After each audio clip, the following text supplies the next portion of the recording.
तर मित्रांनो, आपण आता कंपनीचं अर्थशास्त्र तपासून पाहूया. काय मिळणार आहे आपल्याला या कंपनीतून. सगळ्यात महत्त्वाचं, दूध तर मिळणारच आहे, त्याचबरोबर व्हॅल्यू एडिशन सुद्धा त्यामध्ये मिळणार आहे. म्हणजे दुधापासून मिळालेच तर दुधाच्या उपपदार्थापासून सुद्धा आपल्याला पैसा मिळेल.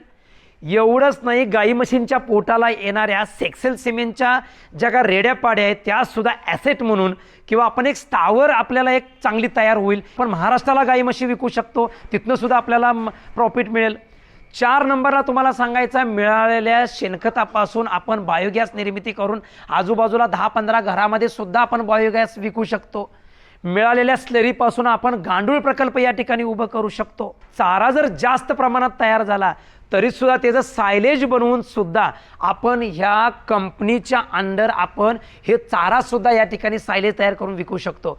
म्हणजे असे सोर्स आपण या कंपनीच्या स्ट्रक्चरमधून आपण तयार करू शकतो.